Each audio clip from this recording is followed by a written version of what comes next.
Good morning, everybody, and welcome to the channel. Leo here, and today we are in the old town of Logan, West Virginia, to tell you guys a story. Now, I usually, when I'm doing downtown videos, we'll just call them. Usually when I'm doing downtown videos, we usually do those on a Sunday morning, when place is quiet, there ain't a whole lot of activity going on. But I guess a weekday morning, a rainy weekday morning at 7:30 a.m. is about as close as you're going to get to, having the place all to yourself like you would on a Sunday. But we are here for a reason today. We are here for that building right there, the one that says Heilig Myers on it. That is the reason that we came out here to Logan today, right there. Now, like I said, I have a little story, very unusual, which seems to be the case usually. I mean, Logan has a certain reputation. It was a very wild town back in the day.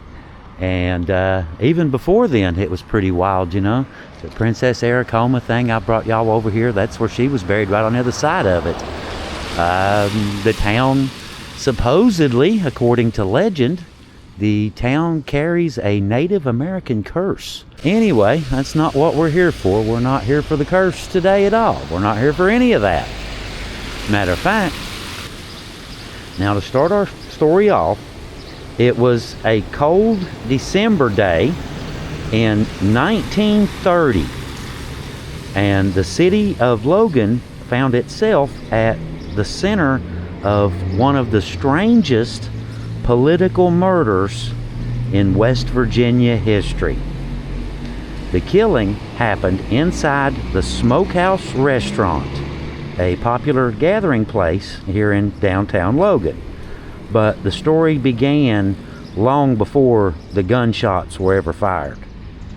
To understand what happened, you have to understand Logan County in the late 1920s and early 1930s.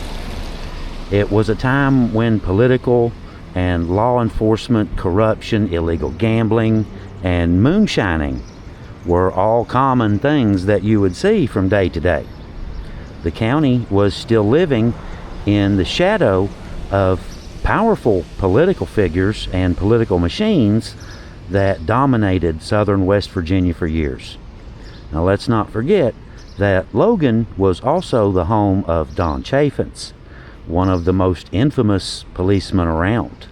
He was the very first case of road rage in the state and was selling moonshine while busting other people for selling moonshine. Although everyone around him had nothing but good things to say, I'm sure. Illegal gambling, liquor operations, and prostitution ran wild throughout the region. Slot machines could be found all throughout Logan County, and many of the local residents believed that powerful local people were the ones who benefited from the money that the slot machines generated. Eventually, though, city officials decided that something had to change. Plans were announced to crack down on illegal gambling, liquor sales, and prostitution operating openly throughout the city. The atmosphere became so dangerous that the previous police chief reportedly resigned rather than remain in the position and take on that challenge. According to accounts, many believe that taking on the criminal interests in Logan County could very well cost a man his life. Into that very situation stepped Roy C. Knotts. Now, Roy was a former West Virginia state policeman who accepted the position of Logan's chief of police after the resignation of the previous chief. On December 3rd in 1930, Roy Knotts reported for duty. It was his very first day on the job as Logan's chief of police. Very first day, right? Now, that day, Roy entered the Smokehouse restaurant on Stratton Street in downtown Logan, right there where you're looking. That's why we're here. Now, the Smokehouse was a well-known gathering place where businessmen, politicians, lawmen, and local residents often crossed paths. No one inside could have imagined that they were about to witness a murder. Also inside the restaurant was Enoch Skaggs, a former Logan County Sheriff's deputy. According to accounts from the period, Skaggs had collected money from illegal gambling machines operating throughout Logan and other parts of the county. Those same accounts claimed the money was collected for Logan County Sheriff Joe Hatfield and his brother Dennis Hatfield, a former sheriff. Before the day was over, gunfire erupted inside the restaurant though. Witnesses later testified that Skaggs fired 5 bullets point blank into Roy Knotts. The shooting happened right in front of numerous witnesses.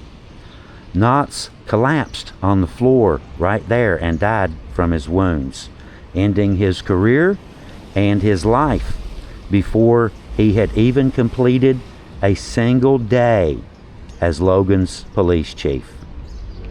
The murder stunned Logan County. Many residents believed that the killing was far more than a personal dispute. Knotts had been brought into office to help eliminate illegal gambling and other criminal activities operating openly throughout the city. To some of the people at the time, the timing of it all seemed impossible to ignore. The man who had been tasked with cleaning up Logan had been murdered on his first day on the job.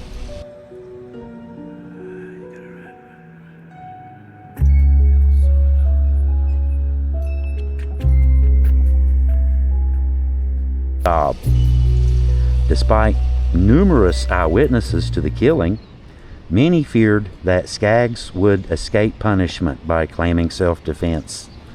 Given the political influence that existed throughout the county, some residents believe justice may never be served.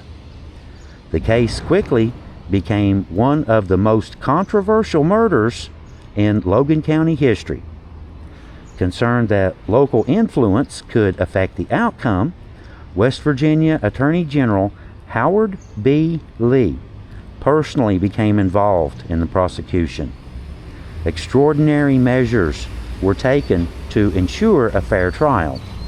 A special jury was brought in from Monroe County, and state authorities closely monitored the proceedings. Prosecutors argued that Roy Knotts had become a threat to the illegal gambling interests operating throughout Logan County. Defense lawyers had tried to paint the shooting as a self-defense, but the jury didn't buy it.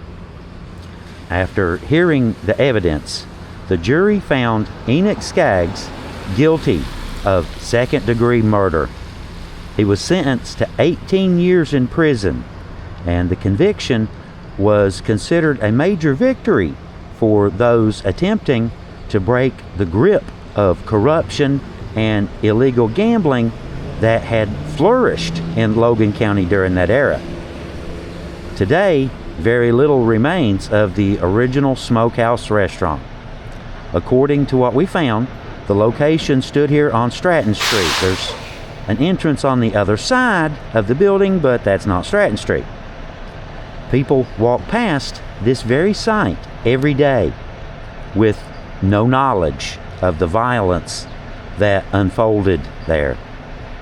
The story of Ray Knotts remains one of the most important and, quite frankly, troubling chapters in Logan County history. Roy Knotts served as Logan's chief of police for less than one single day. Before the sun set on December 3rd in 1930, he was murdered and was dead on the floor of the Smokehouse restaurant.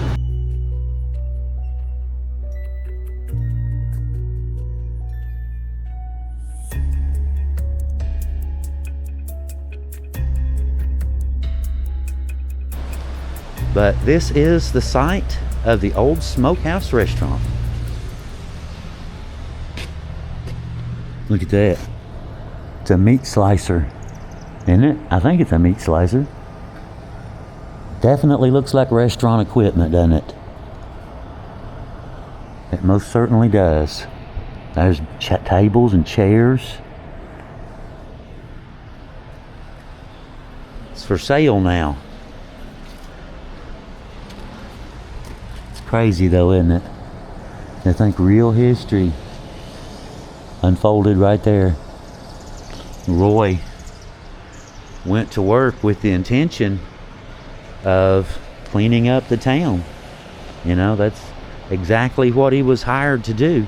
Now, I don't know, if Roy was, I can't say for sure. Roy was a good man. I don't know. I honestly could not say, about him or anyone else. But I do know one thing. I know a couple things, actually. We know that the town was totally corrupt, and we know that he did accept the job of trying to clean the town up and turn it into something a little bit better. Anyway, guys, like I said, we just wanted to come out here this morning. It's been raining all night long, still got mist on the mountains, and it looks like the town is just about ready to come to life. So I guess it is just about time for me to hit the road. Until the next episode, this is Leo with the Hillbilly Files in Logan, West Virginia. Leo out. See you guys next time.